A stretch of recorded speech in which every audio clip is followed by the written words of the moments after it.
When we went to Sweden, we kind of got speaking to the Malmo Ultras, which was quite daunting, as you can imagine. They took us to where they make all their giant tifos. And I mean, we didn't know these guys. After the game, they told us where to meet them. They took us to this area which was underground. How did the idea for Glory come about? So the idea of Glory is quite interesting. I was working in London at the time, and I knew I was going to be moving back to my home city of Norwich.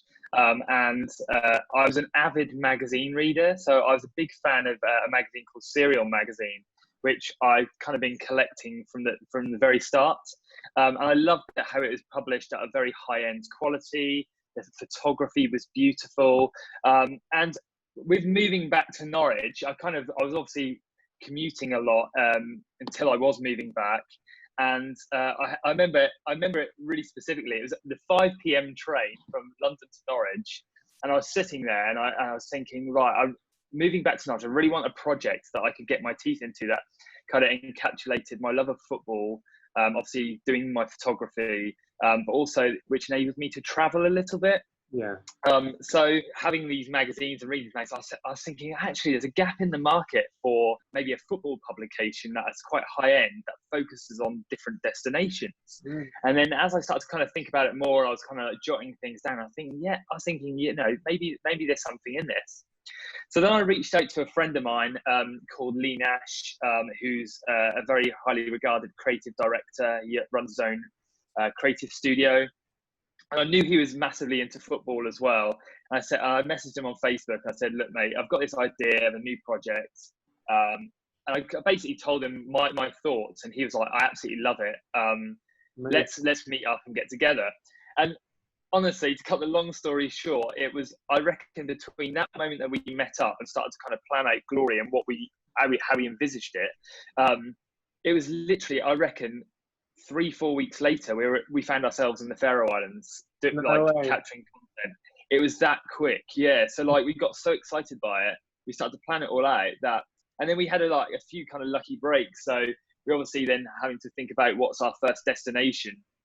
And Chloe obviously picked somewhere that was visually beautiful. And the whole ethos about Glory is kind of to go to places that not many people know about, and kind of to get an understanding of football culture in a completely different kind of culture.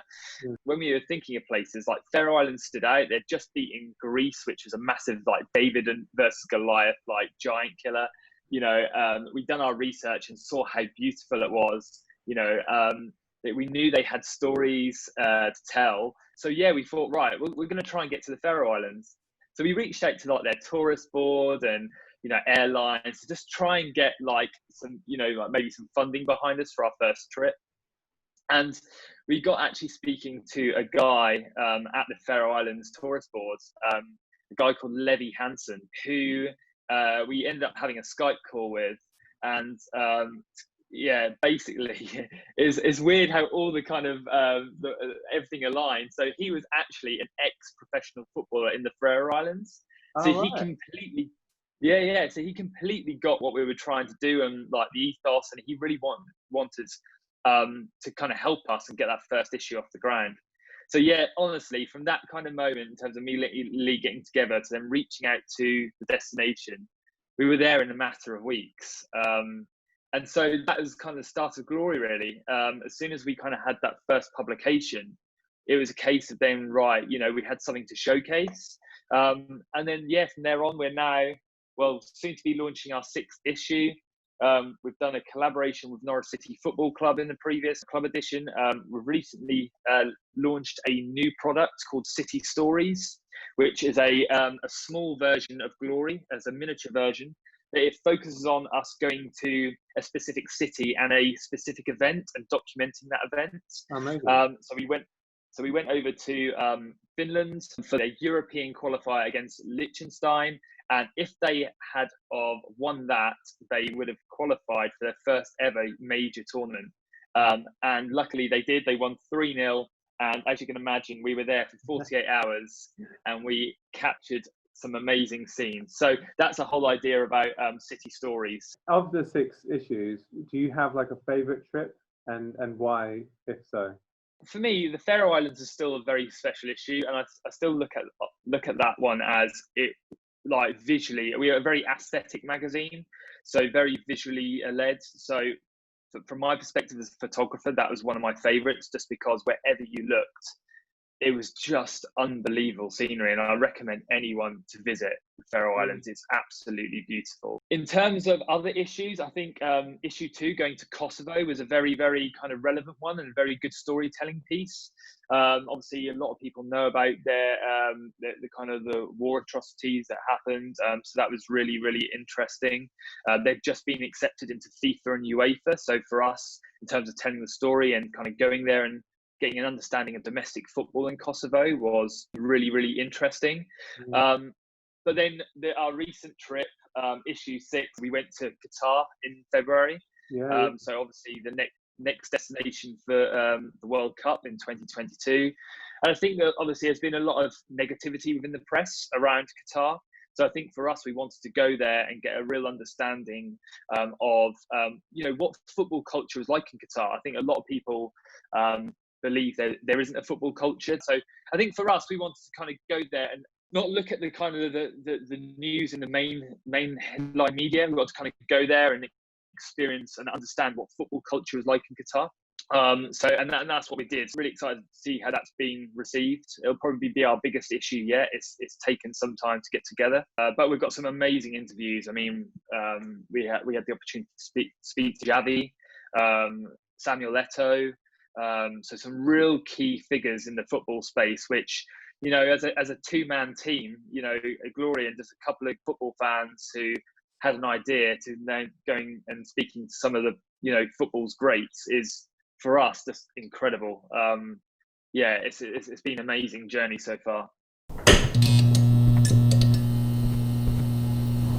I think Glory really captures every emotion in football, like the passion, the nerves, the drama, all through the photographs and what it's covered. Were there any fans who especially summed up the passion of football? Did you find any that kind of really encapsulated sort of, that's what it's about? I mean, every journey and traveling experience we go on, we meet numerous fans. Obviously, some via research and kind of being told who to speak to. Others, you just whilst there, you kind of meet people, which is great. And I honestly, I have to say, everyone we've met so far has been really, really lovely, really, really nice, really welcoming. I think if I was to think about any specific fans who are really, really passionate, when we went to Sweden, we kind of got speaking to the Malmo Ultras, which was quite daunting, as you can imagine. But they were really, really welcoming to us.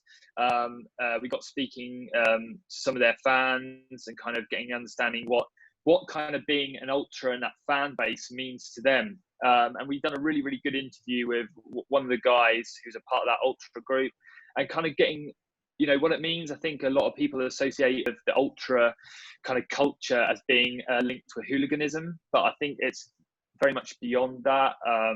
Obviously, there is a kind of a link there with some groups, but I think for us, it's all about passion. It's all about kind of representing their club and their city and their team, and obviously putting on displays that are going to, really encapsulate what they stand for. And that's what, for me, that's what I love, is we're very, in the UK, it's very heavily restricted in terms of kind of like that culture. It's very heavily regulated, whereas other cultures, there's a bit more freedom with it. There's a bit more, they're a bit more open to it, and that's actually why we kind of go to these places. As a visual display, it's incredible as a photographer to be able to capture that and to be able to see that passion come across. It's been really, really refreshing compared to obviously what we're used to in the English league. So I think it's improving over here, but like I said, it's so very heavily regulated. So I mean, for me, that was a real eye opener. They took us to where they make all their giant tifos. And I mean, we didn't know these guys. After the game, they told us where to meet them. We went and met them. They took us to this area which was underground. And we were like, I remember speaking to Lee and going, geez, do you know what I mean? Are we kind of, where are we going? Are we going to get a beating here? But no, to be honest, they were really, really welcoming. It was incredible, actually. It was like this underground. The only way I could describe it is like an underground car park. It was underneath this massive tower block. It was a massive space. And all I remember is this, like, and I'll capture some photos of it. It's just these massive tifos that they were like obviously spray painting on the walls, and starting to make on these banners. And we were kind of speaking to one of the guys, and he actually quit his job to do a full-time job of actually making these giant tifos for games, and that was his full-time job, like, for a year. Wow.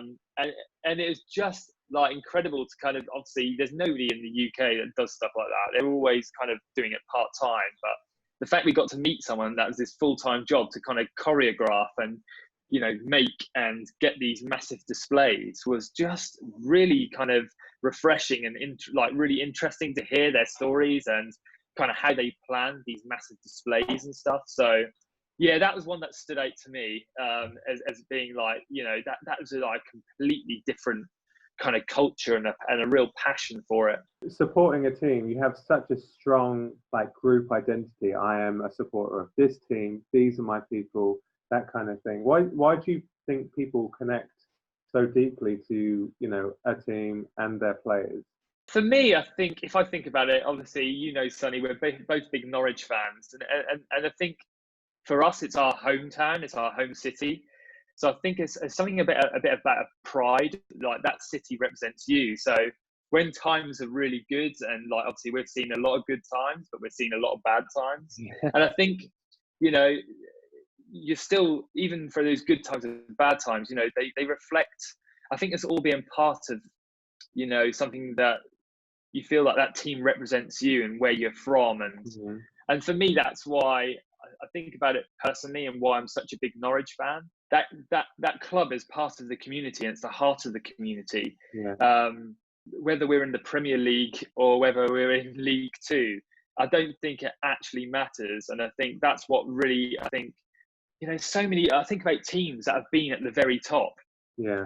And now really kind of struggling. The likes of Bolton and Portsmouth. These are teams that only a few years ago were really dominating, but their fan base is still just as passionate, and they still turn up week in, week out, those real loyal fans. And I think it's just, I know it's an expression, but it's in the blood. I think it's the way that you kind of brought up. It's obviously, I think it's through family. You kind of, as a youngster, you kind of go to the games with family or friends, and you kind of build up this affiliation and this loyalty to that team. Football and the club becomes very much the heart of that community and the heart of that city or town.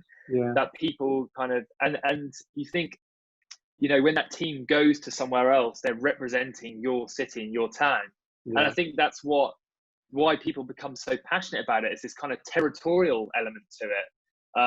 And that's very much, all across the world. So like I said, some of the fans that we speak to, and I know that I mentioned it with the kind of the Malmo supporters, but that's very much what they said. They find it as they're defending their city, they're representing their city. And for them, that's what's so important. And I think it's exactly the same wherever you go across the world. It's that kind of passion, and that team is representing your town, your city, wherever they travel. So I think that's what makes it really interesting for me, is that representation and that kind of that club representing your community and where you're from. Obviously there's fans and people that we know plenty that are based in Norwich who support Liverpool, Manchester United, and they may have another take. I know a few that say, my family is from Manchester, or Lee, for example, is a big Liverpool fan. He has no ties with Liverpool, but I think as a kid growing up, Liverpool was on TV all the time. They were the glory team. So I think a lot of people follow teams based on their success. But I think there are some like you and me who, we were born in a city, and for us, we probably got the opportunity to go to games because they were nearby, and actually we built an affiliation up with that team.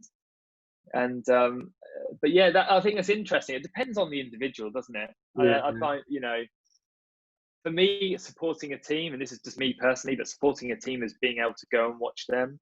I like the fact that Norwich aren't like one of the top 4 teams. Yes, I'd love that success, but I love the fact that we've seen the highs and the lows. And I think that's what football is all about. Character building, as I call it, you know?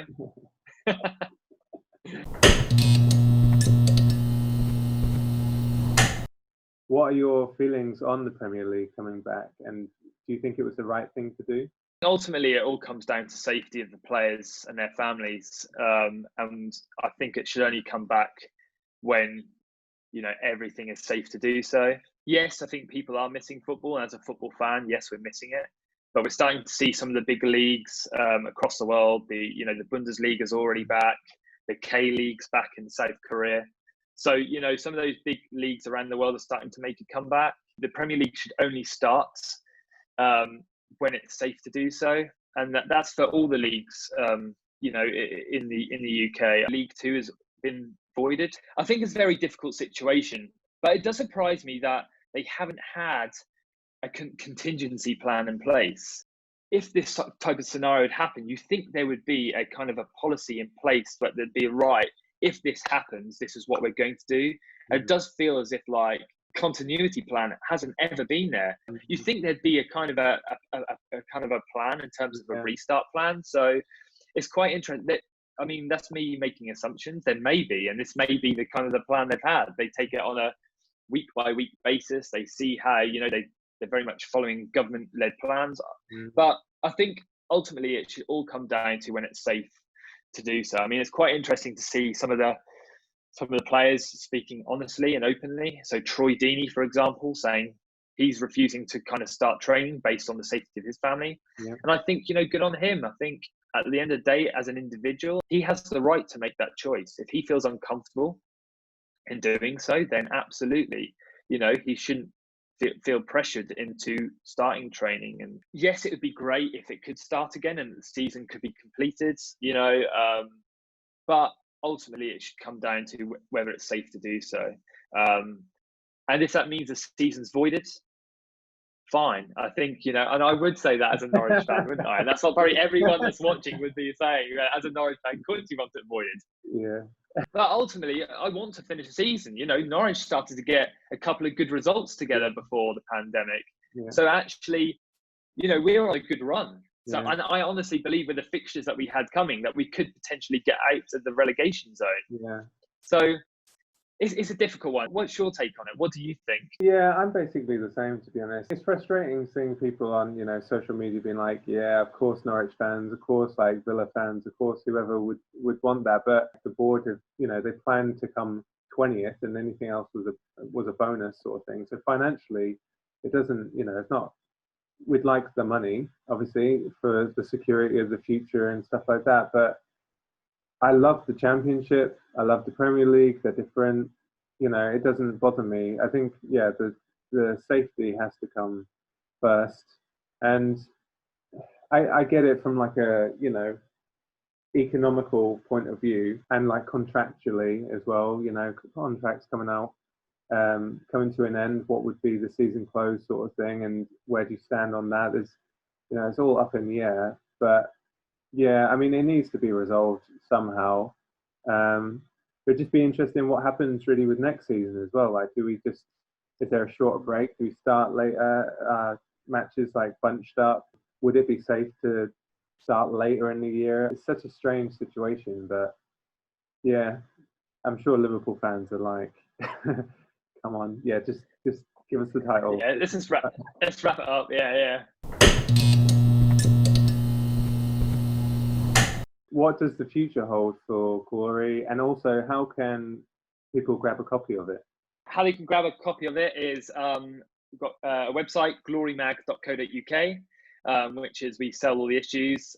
However, we've sold out of issue 1, issue 2, and issue 4 recently. I think a lot of people in lockdown have been looking for football read, so in our case, it's been really, really good. Issue 6 is about to come out, so head to glorymag.co.uk. But we've also got stockists all around the globe. So, you know, once everywhere's kind of lifted and lockdowns lifted in a lot of places, we hope, you know, the guys can get to their local stockists where we may be in stock and purchase from them, because we want, everyone's been really hard hit by this pandemic, and we want those stockists to be well supported as well. So check out our website. We've got a stockist list on there, but ultimately, you can get a copy from glorymag.co.uk. And in terms of the future, we'll get issue 6 out there, see how that is received. But we're 6 issues in, 1 club edition in, 1 new city story publication in. It's going well, and we want to build it as a brand. We don't see Glory as just being a magazine. For us, that's very limiting. We see it as being a bigger brand. We want to offer more. We're working with a potential partner and offering Glory travel, so we can actually start to give people the opportunity to go on Glory football breaks. So that's something that we're now looking into, which will be really exciting. We're looking at, the merchandise route, because I think one thing we've found with Glory is we've got a lot of collectors and people who have really bought into the brand and what we stand for and the ethos. And we'd love to kind of start to look in how we expand that as a brand through merch. So that's something that we're kind of looking into as well. But for us at the moment, it's still it's a passion project. I still work full time.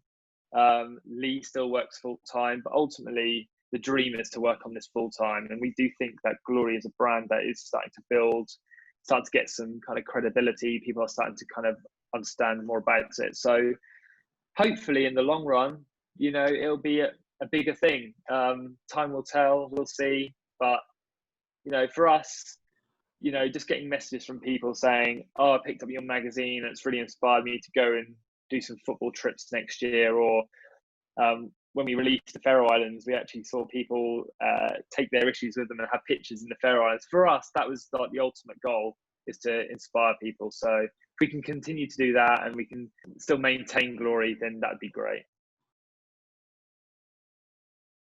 Thanks to Ryan for his time and for his part in creating an incredible magazine. Make sure you check out glorymag.co.uk and support a beautiful project by grabbing an issue. This was filmed when the return of the Premier League was still uncertain. Obviously it's back now, so Ryan and I will be cheering on Norwich over the coming weeks. The Great Escape is on. In next week's episode, I talk to Shakayla Nadine, artist manager for Lavelle London, and Rebecca Garton, as we discuss her journey into the music industry, the reality of artist management, and how lockdown has affected some of their plans. Click subscribe so you don't miss that and weekly episodes. Stay safe, stay connected. Come on, City.